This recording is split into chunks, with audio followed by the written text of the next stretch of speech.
Marami mga tanong pagka mayroong humihingi ng payo. Kung tutuusin mo, ang talagang general question nila is, how can I make good and godly decisions?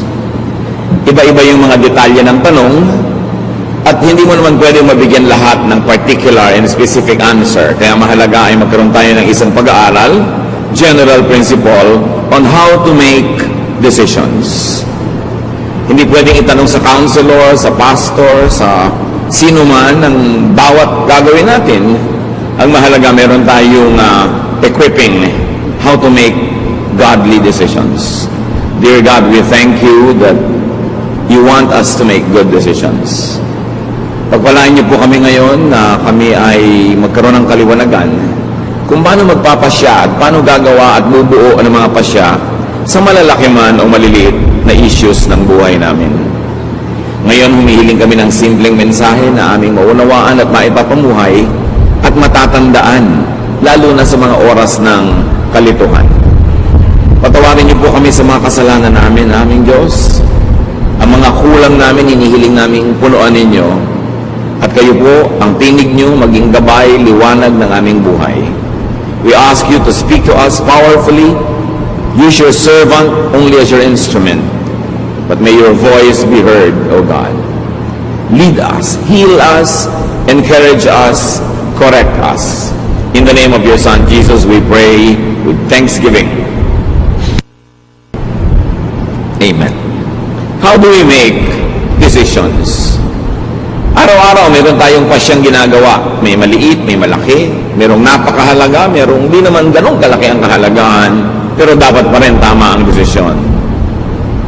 When we make decisions, first of all, get guidance from the written scriptures, meaning the Bible. Salamat na lang, napakamahalagang general teachings, and sometimes even specific teachings, are in the Bible. Knowledge that comes from the Bible save us from ruin, from grave mistakes, and even push us to greater accomplishment. Psalm 119, 105, your word is a lamp to my feet, a light on my path. Siyempre, ang image rin ito ay isang taong naglalakad sa dilim ng gabi na maaari siyang makatapak ng ahas, maaari siyang matalisod, maaaring mahulog. At ang salita daw ng Diyos na nakasulat sa Biblia ay liwanag na nagsisilbing gabay sa kanyang dinaraanan. Para mga maliliit na footlight sa isang landas o kaya ay portable light, flashlight na dala-dala ng naglalakad. Ganun kahalaga na ito ay nakakatulong sa bawat hakbang na ginagawa ng tao. Psalm 119:99, I have more insight than all my teachers, for I meditate on your statutes. Nadadaig pa daw ng estudyante ang guro kung lagi niyang pinagbubulay-bulayan ang mga kautusan ng Diyos. So when you say scriptures, of course, you mean the Old Testament and even the New Testament that has been passed on to us. Especially, very powerfully, the teachings of Jesus Himself. Matthew 13:54, coming to His hometown, He, meaning Jesus, began teaching the people in their synagogue. And they were amazed. Where did this man get this wisdom? They asked. So nakakita sila, nakarinig sa Panginoong Jesus ng mga bagong anggulo ng katuruan, mga bagong husay, bagong galing, bagong kaliwanagan na hindi nila nakita, nadinig sa mga dati na nilang mga guro. Pero ang mahalaga dito, sinasabi that Jesus was primarily a teacher. Kaya ang tawag sa kanya, Rabbi. So dapat siya ang ating number 1 na guro, pamantayan. Sinusukat natin yung mga nadidinig natin at nalalaman sa Old Testament, maging sa New Testament, sa pamantayan ng greatest teacher, the Lord Jesus Christ. So we get guidance from the written word. Dapat dala-dala mo ang Biblia mo, sa ulado mo, nasa computer mo, at para nananariwa sa iyong alaala ang mga principles, teachings, commands, promises, and the stories in the Bible, models of whom we should follow, models that we should not follow. At pagbuo ang ating pagkakaunawa dito, malaki na ang pagkakataon na tama ang magiging desisyon natin. Alam natin kung sinong hindi dapat tularan, sinong dapat tularan. Alam natin kung ano ang mga pamantayan na ibinigay sa atin. Napakahalaga nung nakasulat. At dahil nakasulat, hindi na napapalitan, kaya hindi pa bago-bago. Pwedeng asahan. Bukod dyan, you get guidance from the spiritual scriptures. Bansag ko lang yon na spiritual scripture. Ibig sabihin, yung salita ng Diyos, utos ng Diyos na hindi nakasulat. Like revelation by the Spirit. Guidance, ideas in the realm of thought. Pwede ka magbukas ng pahina ng Biblia para humanap ng guidance. At pwede din ipikit mo ang iyong mata, patahimikin mo ang iyong puso, magbulay-bulay ka, at marinig mo yung munting tinig ng Diyos na kumakausap sa iyong espiritu. Acts 8:29, the Spirit told Philip, go to the chariot and stay near it. In other words, hindi naman si Philip ang nag-isip na pupunta siya doon sa taong ito na nakasakay sa isang karwahe para niya turuan ang salita ng Diyos. Ang Espiritu ng Diyos ang nag-udyok sa kanya. Kung paano niya ito nadinig, sound waves ba ito? Thought waves ba? Hindi sinabi sa atin. Pero, nakuha niya yung mensahe at sinunod niya. So, these so-called spiritual scriptures are not written, but they could be given in conscious thought. Paggising ka, mulat o nag-iisip, they come in inspiration, realization, enlightenment, kaliwanagan. Ibang iniisip-isip mo, binubulay-bulay, tapos biglang nalaman mo. Biglang nagagap mo, nakuha mo yung ideya, kaiisip mo. Conscious. Acts 13:4, the two of them, sent on their way by the Holy Spirit, went down to Seleucia and sailed from there to Cyprus. So maaaring gusto mong pumunta doon pero nakasara ang pinto. Gusto mong gawin yon pero hindi pwede. Napag-isip-isip mo, ayaw ipagawa sa akin ng Diyos. So sa pag-iisip, sa pagbubulay-bulay, sa pananalangin, nahahayag sa iyo ang kalooban na hindi naman nakasulat sa Biblia. Kasi alam nga namang lahat ng gagawin mo, hanapan mo ng nakasulat. Ano kayang iluluto kong putahe ngayon? Anong kulay ang isusuot kong damit bukas? Sinong pakakasalan ko? Bibili ba ako ng bahay o hindi? Anong negosyo ang maganda? Wala ka naman makikitang exact verse na para sa iyo. Pwede may mga verses sa written scripture na general na pwede mong paghanguan ng specific application sa buhay mo. Pero you are already taking the license to apply it to your life. Ngayon, meron namang mga revelation na dumarating sa iyo sa pamamagitan ng paghahayag ng Espiritu. Habang gising ka, at pwede rin kung tulog because a spiritual guidance could be given in a dream. Merong napapanaginipan nila ang sagot sa kanilang tanong. Pero siyempre, maingat tayo dahil hindi mo naman alam kung aling panaginip ang dahil lang kulang ka sa paligo. Alin ang dahil mang marami kang inaalala tuloy hanggang sa pagtulog mo, sumisiksik sa utak mo at sa panaginip, at alin ang galing sa tinig ng Diyos.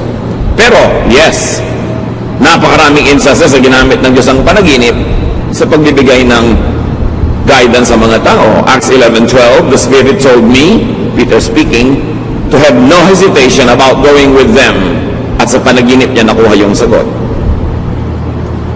Kasama siyempre sa spiritual scriptures ang discernment, pakiramdam. Yung wala kang basihan na conscious, na intellectual reason, pero nararamdaman mo. So may pakiramdam, kaya ang dapat ang tao marunong makiramdam. How else do you make decisions? Get guidance from what we call the practical scriptures. Meaning, practice, action. What happens? Yung mga nagaganap. Tuwing aalis ka, lagi nalang umuulan, parang ayaw kang paalisin, makakaramdam ka. Tuwing meron kang gustong gawin, parang may humahadlang sa'yo, kailangan lamang maisip mo, sino bang humahadlang sa akin? Ang Diyos ba o si Satanas? Tuwing gusto mo magturo ng Bible, laging sumasakit ang ulo mo, pero sa ibang araw, hindi sumasakit ang ulo mo. So, baka si Satanas yan, kasi ayaw ka niya maging teacher. O baka may life habit ka na tuwing oras ng pagbabible study, doon ka talaga sumasakit ang ulo dahil may iniinom ka palang gamot o meron ka palang kulang sa tulog the day before. You've got to look at all those. Yung practical reasons, spiritual reasons, and scriptural reasons, titimplahin mo ngayon para makagawa ka ng desisyon. But when we say practical scriptures, we mean supernatural direction or intervention. Yung malinaw na yung nagaganap sa paligid mo, in practice, in action, ayun ang kalooban ng Diyos para sa iyo. 1 Kings 17, 2-4. Then the word of the Lord came to Elijah. Leave here, turn eastward, and hide in the Kerith ravine, east of the Jordan. You will drink from the brook, and I have directed the ravens to supply you with food there. So, paano naman nadinig ni Elijah yung Moses? Hindi sinabi sa atin kung voice waves o thought waves. Pero ang mahalaga, mayroong supernatural intervention. Tagtuyot, pero doon may bukal na may lumalabas sa tubig. So, malalaman nyo, dito nga ako gustong patirahin ng Diyos ngayon kasi may tubig. Tapos, wala namang pagkain doon, nasa gitna ng kawalan. Pero may mga uwak, mga ibong mandaragit, magnanakaw ng mga pagkain ng may pagkain, hindi ang dagit-dagit nila. Pero itong mga ito ang nagsusupply kay Elijah ng pagkain. Dumadating sila, may dadalang pagkain. Can you imagine itong ibon, hindi niya kinakain yung pagkain. Nandun na sa kanyang tuka. At iiwan pa niya para sa propeta. So alam mo, this is a supernatural intervention. Dahil hindi naman natural na nangyayari ang ganitong mga bagay. So clear, ito ang gusto ng Diyos. Plus, i-refer mo pa sa written scripture na ang ginagawa naman ni Elijah tama ayon sa nakasulat na kalooban ng Diyos. Therefore, you can assume that what is happening is really God's will. Then where else do we get guidance? We get guidance from the common scriptures. Yung mga karaniwan, hindi himala, hindi revelation, hindi panaginip, hindi nakasulat sa Bible, what we call natural scripture. Like knowledge. May knowledge ka naman eh. Sabi, Pastor, ano po bang gagawin ko? A, B, o C?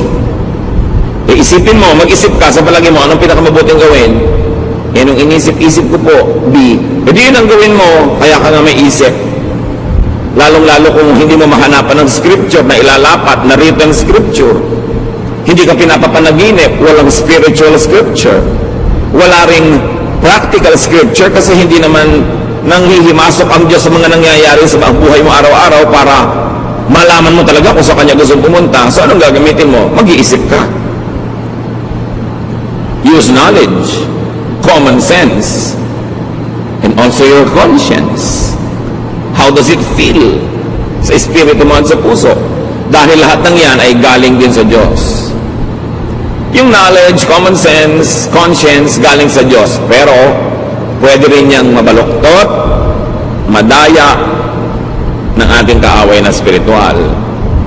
Kaya hindi lang basta konsyensya ang pinapakinggan, ito ba'y konsyensyang nakababad sa salita ng Diyos? Konsyensyang masunurin sa kalooban ng Diyos? Therefore, ito'y konsyensyang magiging sensitibo sa mali at sa tama. Kasi hindi siya gasgas.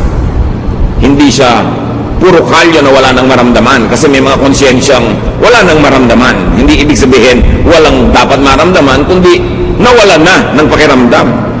Dahil hindi pinapakinggan yung konsyensya. Pero yes, kasama pa rin yan sa pagtimpla natin ng desisyon. How does it feel? What do you think of it? What does the Bible say? Ano ang nakikita mong mga nangyayari sa paligid? Pinagsasama-sama. Pero meron talagang salita ang Diyos na hindi nakasulat sa papel, sa computer, hindi nakauka sa bato, nasa puso ng tao. Kaya kasama ang puso sa pagtitimbang ng mga bagay-bagay. Romans 2:15, this proves that a conscience is like a law written in the human heart, and it will show whether we are forgiven or condemned. So yung daw budhi, yung bait, yung konsyensya, ay tulad din ng batas ng Diyos na sa puso naman isinulat. So kasama rin yon. Ano ang sinasabi ng aking puso? Ano ang sinasabi ng nakasulat na verses? Ano ang sinasabi ng mga pangyayari sa paligid? Ano ang sinasabi ng aking mga panaginip? Ano ang sinasabi ng karunungan ng mga tao na kapaligid sa akin, lalo na ang mga makadiyos na tagapayo? Pinaglalakit-lakit natin yan bago tayo gumawa ng mahalagang desisyon. Get guidance from common sense, from knowledge, from experience. Dahil yan ay pagpapala din sa atin ng Diyos. Halimbawa, ang mga Hudyo, ang mga unang naging Kristiyano, hindi naging malinaw sa kanila agad-agad kung ang mga kaugalian nila at katuruan ng pagka-Hudyo ay itutuloy pa nila ngayong sila'y Kristiyano na. Pero may mga ibang uri pa ng tao na naging Kristiyano, mga Hentil, Gentiles, non-Jews. In other words, yung cultural baggage ng mga Jew, hindi cultural baggage ng mga Gentile. Halimbawa, Jewish men, Jewish boys always have to be circumcised. Gentile boys were not required. Jewish people were required to eat this and not to eat these types of food. The Gentile people were required by other dietary traditions. May ibang kaugalian at may ibang mga kinasanayan ng mga Jews at Gentiles. Ito ngayon, paano nung naging Christian na ang mga Gentile? Automatically, yung mga Jews na naging Christian, itinutuloy pa nila yung traditions nila kasi Jews sila. Pero yun bang Gentile na naging Christian, pasusunod din nila sa mga batas na nakasulat sa scriptures ng mga Jew, lalo't Old Testament. Eh meron ng New, the Lord Jesus Christ. Pinagtalo-talunan yan ng mga theologians at napagkasundo nila ito. Acts 15:10. Now then, why do you try to test God? By putting on the necks of Gentiles a yoke that neither we nor our ancestors have been able to bear. So sabi nitong matalinong tao, bakit natin gagalitin ng Diyos? Susubukin ang Diyos.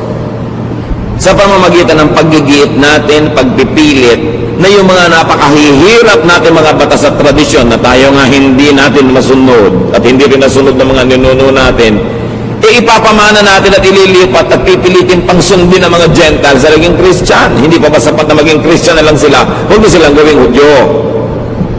At ang napagkasundaan, yes, huwag na nga.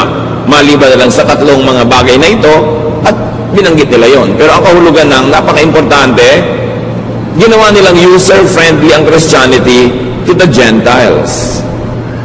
Yung mga hirap na pagsunod sa mga batas ng pagiging Hudyo, di na nila iginiit na sundin din ng mga Gentiles. In other words, sa pagtuturo nila sa mga Gentile Christians, may mga nakasulat sa written scripture sa Old Testament na nasa tradisyon nila na hindi na nila ipinilit pa na sundin din ng mga Gentiles.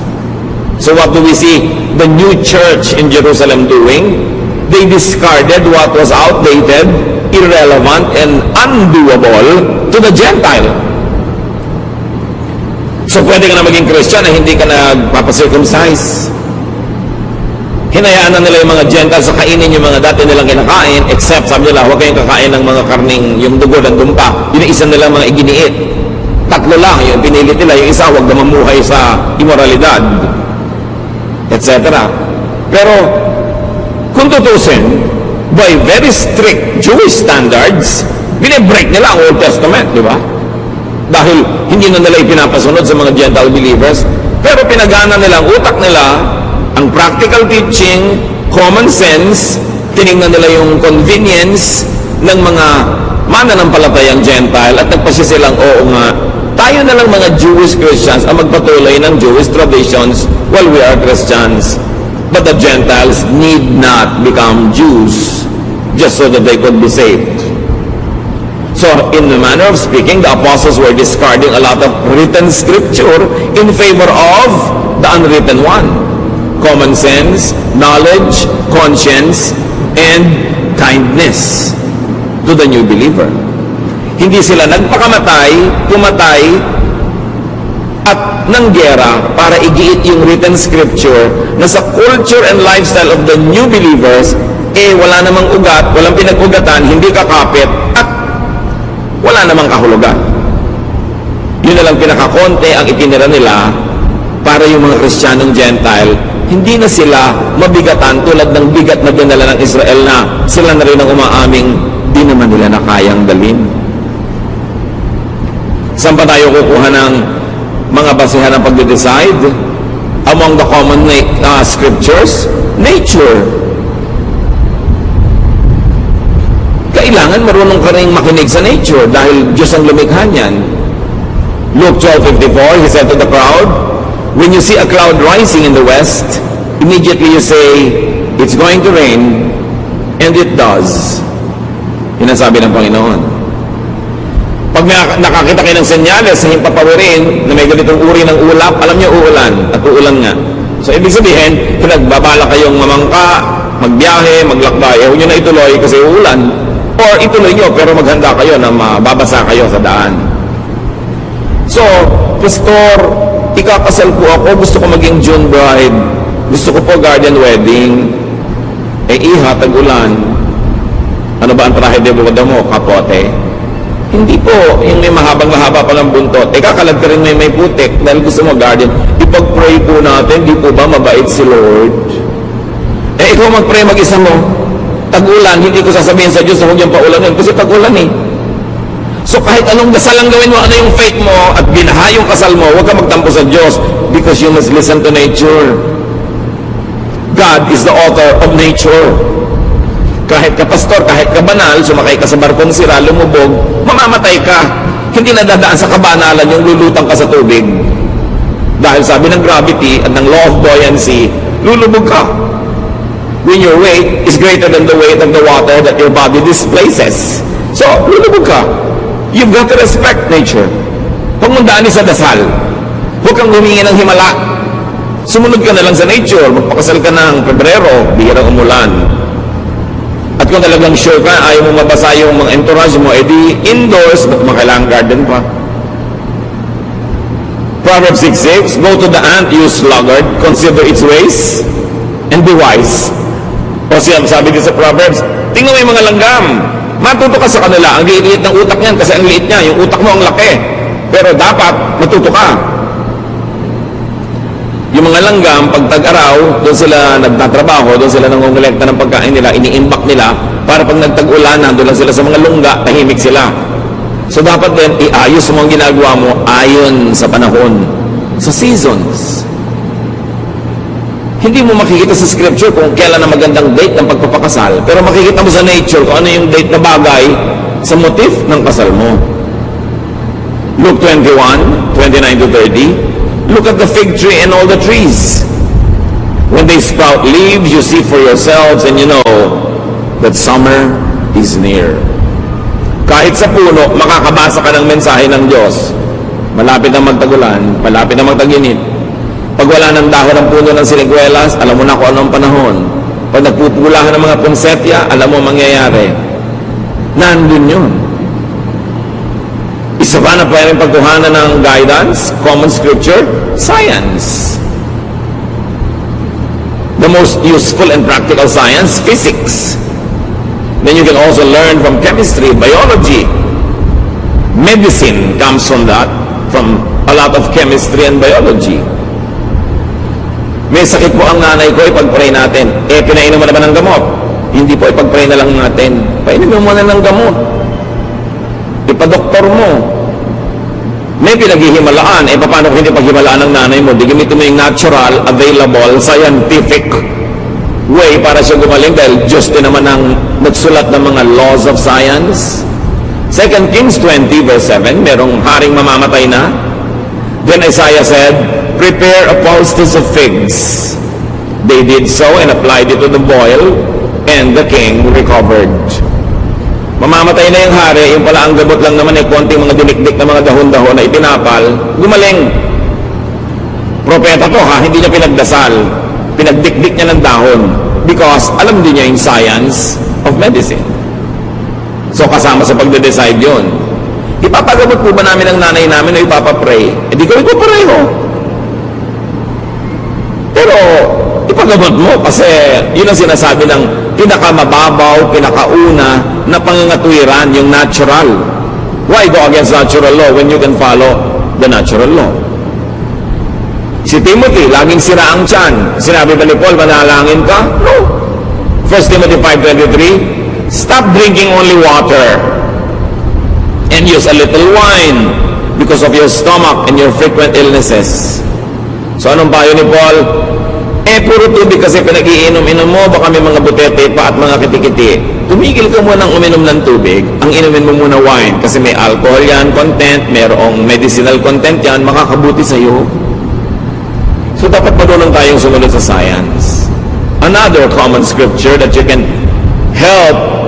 ask you to help make your decision is your heritage. Kaugalian, tradisyon, na maraming mga bagong born again Christians gusto agad itapon lahat ng tradisyon. Parang wala namang natututunan mula doon. Ang tagal-tagal bago nabuo ng ating mga ninuno ang kanilang mga kaugalian, trial and error through hundreds, maybe thousands of years. Surely may pakinabang ka dyan. Job 8:8-10.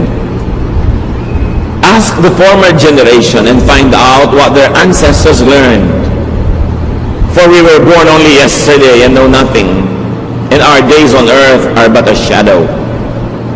Will they not instruct you and tell you? Will they not bring forth words from their understanding? So ano ang payo kay Job? Hindi mo naiintindihan ang nagaganap sa buhay mo? Hindi mo alam ang sagot sa mga tanong mo? Ba't di mo tanongin lang yung mga ninuno? Para malaman mo kung ano yung naalaman na nila noon pa at alam na nila, para huwag ka nang mapagod na mag-aral pa ngayon. Papunta ka pa lang, pabalik na sila. At yun ang halaga ng payo ng matatanda. 20 anyos ka, may kausap kang 80 anyos, imagine 4 times na buhay mo na yung naibuhay niya. Surely may maituturo siya sa'yo. Kailangan pahalagahan mo yun. Sabi niya, pag tinanong niyo ba yung mga ninuno niyo, hindi ba sasagutin kayo? Paano ka naman po tatanungin, namatay na? Yun nga di, alalahanin mo ang kanilang mga kasabihan, ang kanilang mga kawikaan na binuo nila dahil observant sila sa laws of God, laws of nature, the laws of conscience, the laws of society. Nakabuo sila ng mga kasabihan. Pag sinabing putik din lang at putik, tawirin at nang malapit. Ano yon? Huwag ka na magpa-arte-arte, dumiretso ka na ng madali at matapos. Pag sinabing ang naglalakad ng matulin, kung matinik ay malalim, hindi na maintindihan ng mga tao ngayon kasi lagi silang naka-sapatos o tsinelas. Pero nung araw, nakayapa ka mga tao, mas mabilis ka maglakad, pag nakatapa ka ng tinik, mas malalim ang baon. Kaya sabi, pag naglalakad ng marahan, kung matinik ay mababaw, ibig sabihin kung dahan-dahan ka, hindi ka pa dalos-dalos, magkamali ka man, konti lang. Bakit nakakalimutan natin yung mga proverbs, mga kawikaan, mga salawikain? Ang tagal-tagal bago yun nabuo ng mga ninuno natin. Kaya mahalaga, may connection ka sa past. Nakikinig ka sa matatanda. Pagka ayaw ng lola mo sa nanliligaw sa'yo, 99% tama ang lola mo. Sa dami na, nang nakita niya naman nagligawan, nagpakasal, mga naniwala, na denggoy, na 1, 2, 3, alam na niya. Kaya makikinig ka. Hindi ko magwapo yung naliligaw sa'yo, gustong-gusto mo na, pero yung mga matatanda sa pamilya nyo, ayaw nila. May dahilan yun. Kung di man alam ng utak nila, meron silang pakiramdam. Ayaw mo bang pakinabangan yung alam nila? Hindi mo sila papakinggan, gusto mo, sarili mo lang ang sundin mo. Para magkamali ka. Ang dami na kasi nagkamali sa buhay ng mga ninuno natin, sila mismo nagkamali, kaya alam na nila kung ano mga landas ang dapat iiwasan. Kasama rin sa common scriptures na matatawag, history. Ang kasaysayan natin. Kaya hindi marunong mag-aaral ng history, hindi marunong magtala, hindi marunong matuto sa mga nakasulat na may tendency na ulitin nila ang pagkakamali ng mga nagkamali na. Esther 6, 1-2. That night, the king could not sleep. So he ordered the book of the Chronicles, the record of his reign, to be brought in and read to him. Hindi makatulog ang hari. Sabi niya, Ipadala nga dito ang volume ganito, chapter gano'n ng history natin. At nag-review siya. Pinakinabangan niya ang hindi niya pagkatulog. At meron siyang mga na-discover doon na mga dapat ituwid, mga dapat gawin na hindi pa nagagawa, na ituwid niya. Kasi, nire-review niya ang history. Where else do you get guidance? Aside from the written Word of God, the Word of God written in our hearts, the Word of God that is in our conscience, the Word of God that is in the counsel of wise people, get guidance from your people's scriptures. Na binabanggit na natin kanina, ang Proverbs, mga kasabihan. Sa Bible, nandiyan ang Proverbs sa mga Jews, Proverbs sa mga ninuno nila. Meron din tayong Proverbs. At hindi masama, hindi labag sa kalooban ng Diyos na pakinggan din natin ang ating mga Proverbs. Masyado kasing glorified kasi nakasulat, canonized, authorized, yung Proverbs sa mga Jews nandun sa Scripture. Pero meron din tayo. Pakinabangan mo rin yun. Yung mga tradisyon, values of your people, the collective consciousness of a nation should be available to you when you need counsel. Anong ginawa ni Solomon? Dahil matalino siya, Ecclesiastes 12, 9 to 10, not only was the teacher wise, but he also imparted knowledge to the people. He pondered and searched out and set in order many proverbs. The teacher searched to find just the right words, and what he wrote was upright and true. So bukod sa matalino si Solomon na lumikha siya ng mga salawikain niya, sinaliksik niya ang mga salawikain ng kanyang bayan.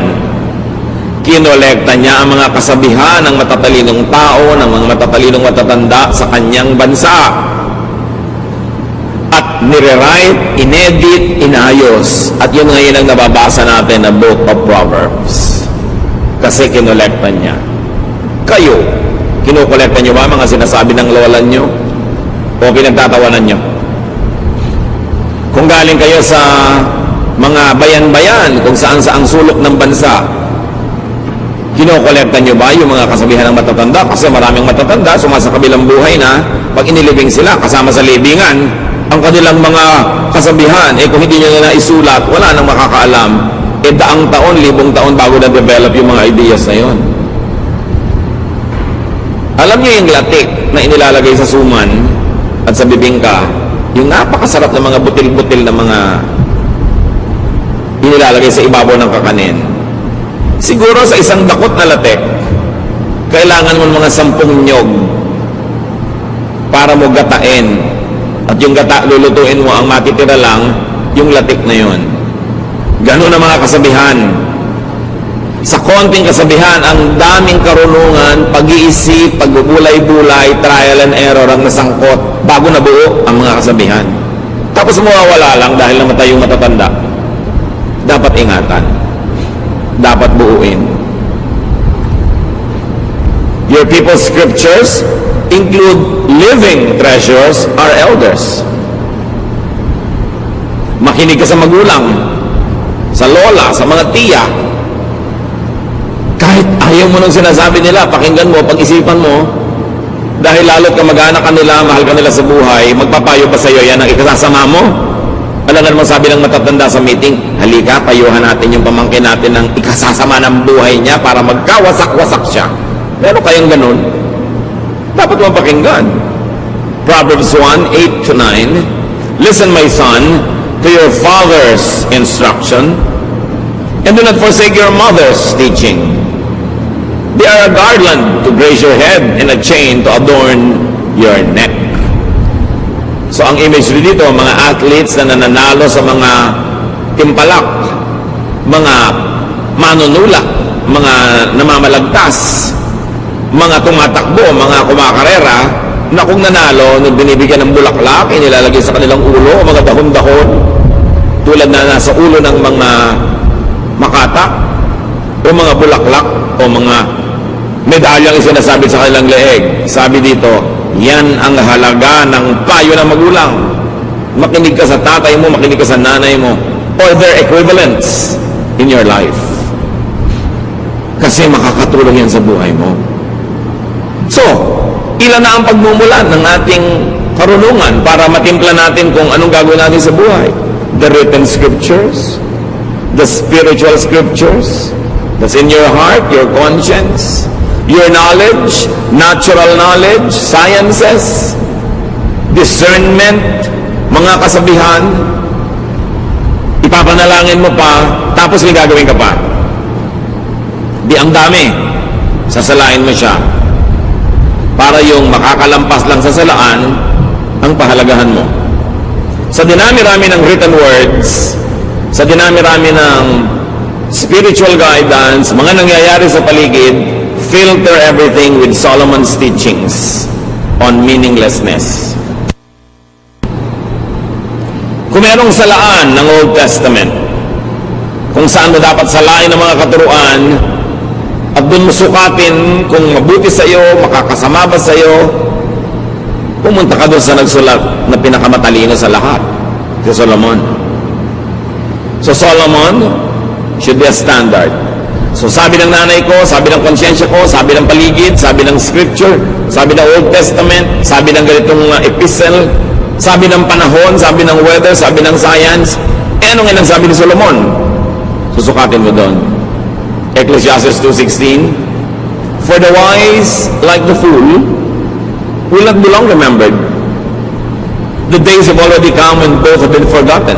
Like the fool, the wise too must die. So nagkakamatayan din lahat ng tao, matalino at hindi. So sabi ni Solomon, anong mahalaga sa buhay? Ecclesiastes 3:12, I know that the best thing we can do is to always enjoy life. So ito sabi ng panaginip mo, ito sabi ng verse, ito sabi ng matatanda. Ngayon, ang ending is, sabi mo, nakaka-enjoy ba sa buhay itong gagawin kong desisyon? Kasi sabi ni Solomon, na pinagkalooban ng Diyos ang pinakamataas na talino, dapat enjoy ka. Nagpakabayani ka, nagtanim ka, hindi ka nagtanim, nagpakatalino ka, hindi ka nagpakatalino, mamamatay di kayo lahat. Sabi ni Solomon, pare-pareho wala kayo mabubulok. Therefore, pahalagahan mo ang buhay. Dapat mahalaga bawat sandali, mahalaga bawat yugto, at dapat nag-enjoy ka sa ginagawa mo. Okay, tutulong ka kay ABC. Sino naman ang pinaka-enjoy ka? Si B. Di lang tulungan mo kasi hindi man pwedeng tulungan lahat sabay-sabay. So kasali ka rin. Dapat meron ka enjoyment. So itatanong mo sa buhay mo, enjoyable ba? Okay, balik tayo kay June Bride. December pa lang, pinaplano niya yung June wedding. Pero tag-ulan, tag-bagyo, itatanong mo na sa sarili mo, mag-i-enjoy ba ako mula Enero hanggang Mayo na isip kung baka bumagyo sa wedding day ko? Anong obvious answer? Hindi ka mag-i-enjoy kasi mag-aalala ka. Therefore, wag na lang June, nakakuha ka ng payo, sinala mo kay Solomon. Okay, ang gwapo-gwapo nito nanliligaw sa akin, pero ubod ng tamad. Pero pag niyayakap niya ako, nakakalimutan ko na ang lahat. Pero ang point, mag-enjoy ka ba, nakasama mo buong buhay ang batugan na yan? Gaano katagal mo at kadalas mo gustong mayakap ka maghapon? Kung maalinsangan, maiinis ka rin yan. Mag-enjoy ka ba? So naisip mo yun? May mga magtatanong, saang church po kaya ako mag-a-attend? Sa very conservative, sa hindi conservative, sa gitna. Saan ka mag-enjoy? Ano bang pagkatao mo? Gusto mo ba yung masayang tugtog o yung mabagal na tugtog? Gusto mo ba yung kada kibot ng buhay mo, kinokontrol ka ng leader o binibigyan ka ng laya?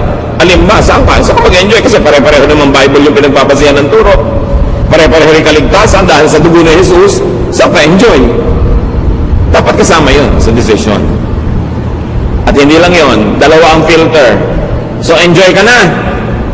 Kala mo pwede ka namang gumawa ng ganong desisyon. May isa pang salaan. Filter everything that's left with Jesus' new commandment on love. Nakakalito ang daming commandment. 10 commandments, 613 misvots or additional commandments and regulations in the Old Testament. So 623 na yon.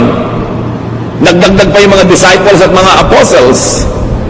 May mga apostle pa na yung ayaw makinig sa kanila, gusto nilang paulanan ng apoy, etc. etc. So sisalain mo ulit. John 13, 34 to 35. But I am giving you a new command. You must love each other, just as I have loved you. So, isinet aside ng Panginoong Jesus ang lahat ng commands. 10 commandments, 613 laws and misbots, traditions, regulations. At sabi niya, ito ang kaisa-isang command na iiwan ko sa inyo. Love. Love each other. People will know that you are my disciples if you are loving. So ngayon, may decision ka na. O sige na nga, December na lang ako magpapakasal. May pangalawa pang tanong, is it loving? Magiging mabuti ka ba sa pakakasalan mo? Makakasagabal ba yung wedding mo sa kanilang Christmas traditions ng lahi nila?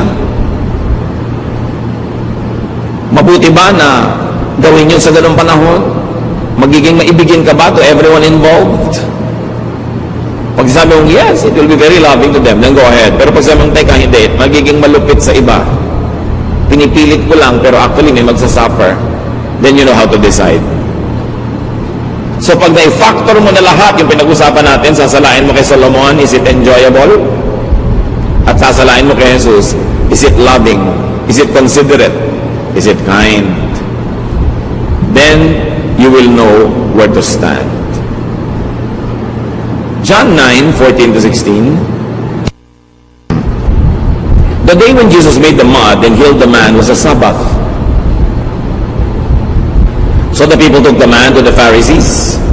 They asked him how he was able to see, and he answered, Jesus made some mud and smeared it on his eyes. Then after I washed it off, I could see. Some of the Pharisees said, this man doesn't come from God. If he did, he would not break the law of the Sabbath. Others asked, how could someone who is a sinner work such a miracle? Since the Pharisees could not agree among themselves, etc., etc. Ano yung issue? May written law. Di ba doon tayo kukuha ng guidance sa written law? Written scripture? Walang magtatrabaho sa Sabbath. Pero merong bulag. Ang tagal na niyang bulag, ayaw na ng Panginoong manatili pa siyang bulag kahit isang araw lang.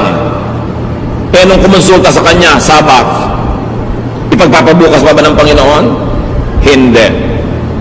Gumawa siya ng putik, pinapal niya sa mata, nakakita yung mata, kumalat ang balita, nagtrabaho si Jesus ay Sabbath. He broke the law. He broke the written scripture. Pero bakit pwede gawin ni Jesus? Kasi ang nangibabaw yung bagong scripture niya, the commandment of love. Alam niyo ba na maraming relihiyosong tao malupit sa kapwa-tao, lalo sa kapwa-believer, kasi ang pinanghahawakan lang niya, written word. Sabi ng verse na ganito, batuhin ka namin. So babatuhin nila yung babaeng caught in adultery. Pero pinabato ba ni Jesus? No. Essentially, na-break din yung law na nagsasabing batuhin ang babaeng nagko-commit ng adultery. So again, the law of Jesus prevailed over the written law. Kaya pwede ba namin patugtugin itong lalaking ito na may hikaw? Bakit? May verse ba na nagsasabi hindi pwedeng tumugtog ang lalaking may hikaw? Pero di po ba masagwa? Tsaka sign of slavery nung araw, bla bla bla bla bla bla. Pero teka, ano sinasabi ng law of Jesus dyan? Pipigilin ba natin siya? So may pumipigil, may hindi. Depende kung anong scripture ang pinangahawakan. Maybe scripture of church tradition against the scripture that is written, wala naman talaga nakasulat tungkol sa hikaw na yun. So, nagkakaiba-iba ng pagbasa. Pwede ko po pang payagan itong babaeng makasalanan na ito na umattend sa church? Teka, hindi ba sabi ni Jesus, I came to seek and save the lost? Lost nga yan, ba't po pagbabawalan? Di ba nakasagwa naman para tayong konsentidor, pinapa-attend natin, blah, blah, blah, blah, blah, blah. Pwede bang sumali sa Lord's Supper ang isang makasalanan? Pagka hindi mo pinasali lahat ng makasalanan, sinong matitirang kakain dyan? Mga ipis. So, iba-iba, mga kapatid, ang attitude ng mga leaders, mga pastors sa mga churches. Kasi saan ba nakahawak? Doon lang ba sa written word Si Jesus nga, diniscard niya yung mga written word ng Old Testament para manaig ang bagong command, the command to love. Meron din mga tradisyon sila, hindi pwedeng makihalubilo ang mga banal na tao sa mga makasalanan. Tapos ang laging kahalubilo ng Panginoon, mga makasalanan. Pero sabi ni Lord, well, I am a friend of sinners. At ang tanong ng mga religious leaders, bakit yung boss nyo, friend of sinners? Di ba dapat umiwas siya sa mga yan? Pero yun ang talagang laging kasama ng Panginoon. Maraming law sila about fasting, but the Lord hardly fasted except on one very famous occasion, yung 40 days na sinasawag. Tapos nung kinriticize siya, sabi niya, well, nandito pa ang inyong Lord, so bakit kayo magpa-fast? Mag-fast na kayo sa ibang panahon. Pag sobra ka naging technical, lagi ang pinanghawakan mo yung written verse, lalo't Old Testament pa yon, o kaya galing sa mga striktong mga alagad ng Panginoon na mas stricto pa kaysa kay Jesus, magiging stricto ka rin. It's your choice. Pero sasalain mo kay Solomon, enjoy ba yan? Okay, camp ng mga kabataan, bawal mag-shorts, tag-araw, enjoy ba yan? Ang init-init. Magsuswimming ang mga young people sa beach, dapat nakapantalon, tapos papatungan mo pa ng palda, tapos saka long sleeve ka pa, at magkakapote ka pa, para walang makitang bahagi ng katawan mo. Hindi sa bahay ka nalang maligo. So ang tanong, enjoy ba yan? Loving ba yan? Saan nakahawak ang verse? May hahawak ang verse yun kahit pagpipilitan niya. Pero doon ka lang ba talaga kumukuha? Samantalang si Jesus, si Solomon, nagsabi na mag-adjust kayo. Sinasabi, makinig kayo sa payo na inyong mga magulang. Lahat ba ng payo ng magulang nyo? Verse? Dahil kumukuha sila doon sa unwritten verse. Common sense, experience, tradition. Si Solomon, nangolekta ng mga salawikay ng mga matatanda. Yung ba mga salawikay ng bayan niya, galing sa bibig ng Diyos? Written word ba yun? No. But it came from wisdom. And wisdom comes from God. Therefore, it becomes useful. So you must contextualize. Hindi ko mo may verse, bulag mo nang i-apply sa buhay ng iba. Samantalang yung sumulat at yung sinulatan, sila yung nag-uusap no, nakikibasa ka lang ngayon, ikaw ba yung kausap para i-apply mo agad sa buhay mo? Siyempre pwedeng i-apply yan, generally speaking, kaya nga merong saysay at may halaga sa atin. Pero kadita-detalyehan, kalit-liitan ng sabi ni disciple na ganito, kay babaeng ganon, ikaw ba yung kausap? Kailangan ka bang sumangkot sa usapan na yun at yung buhay mo mawala ng enjoyment o mawala ng love? Kaya mahalaga sinasala kay Solomon at kay Jesus. Get what Scripture meant to and for the original recipients. Maraming utos sa Biblia, may kausap. Sabi ng Diyos kay Noah, gumawa ka ng sasakyang dagat. Siya ang kausap, hindi ikaw. May sinabi si Paul sa mga babae sa Corinth, disundin nila, sila yung kausap. Pero ikaw ba yung babaeng tinutukoy niya? Ikaw ba yung pinagbebelo? Ikaw ba yung pinapagalitan niya? Kung hindi naman ikaw, ba't ka sasali sa usapan? So mahalaga. Pwede mo rin naman kunin yung ano ba yung universal general teaching ng usapan nila na pwede ko i-apply sa buhay ko. But for you to apply every detail of what person A told person B in the Bible, you will end up being oppressed. Tulad din ng mga Hudyo na Kristiyano, salaga, sige, huwag na nating pasunurin sa mga batas ng Hudyo yung mga Gentile na naging Christian. Sila mismo, yung sarili nilang batas, itinabi nila para tanggapin nila yung new reality that now the faith is no longer exclusive to Jews, but it also included Gentiles. So how do you solve that? You don't have to turn them into Jews. Laws have to be rewritten. Ganon din sa buhay natin bilang mga mananampalataya. Hindi laging dapat mong ikulong ang sarili mo doon lang sa sabi ng verse. Kasi maraming mga pagkakataon ngayon na hindi naman na-anticipate at hindi kasali sa naging usapan ng mga nasa verses. Kaya tayo may common sense, may loving sense, at merong sense of enjoyment of life. Put all of this together, pray about it, and you will be in a better position to make decisions. Ama namin sa langit, salamat dahil involved kayo sa buhay namin. Ayaw nyo kami magkamali, although hindi nyo naman laging diretsahang kinakausap.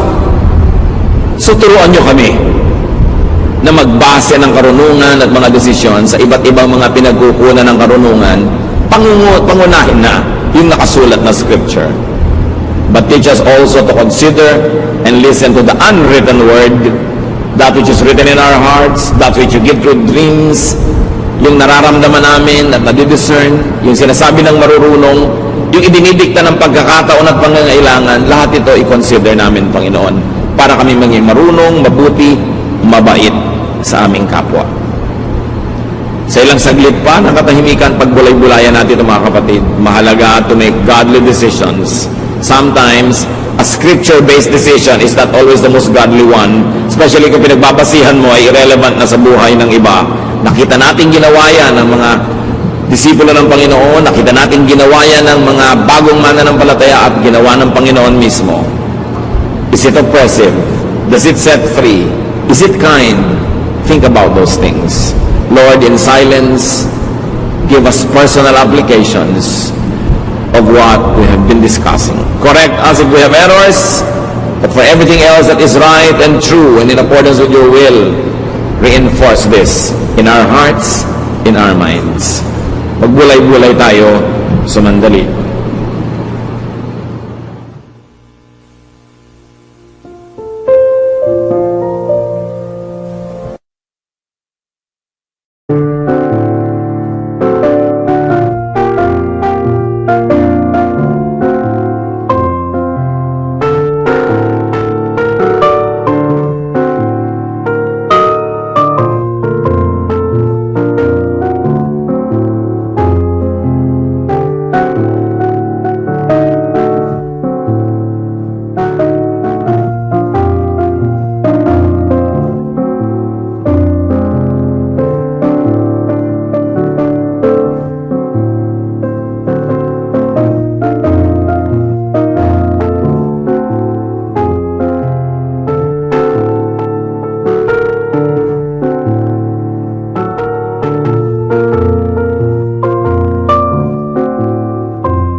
Anh ai mơ mộng mình thức xa xôi, không bàn về tình ái muôn nơi. Số uyên cho là trong kiếp đây thôi, đâu quan tâm gì chuyện đời. Thế mà lại nằm tương tư, ông tầm bà mũi xa tơ. Đêm nằm trộm nhớ mơ mơ về ai. Thì ra anh yêu rồi, từ ánh mắt nụ cười, từ đôi môi gọi mưa sao xuyên lòng anh. Thì ra mê em rồi, ngày hay đêm ôm lời, chỉ nghĩ đến em thôi. Đó là do anh đã yêu rồi, anh đã yêu rồi, anh đã yêu rồi.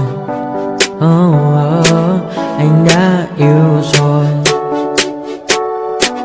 anh đã yêu rồi, anh đã yêu em mất rồi.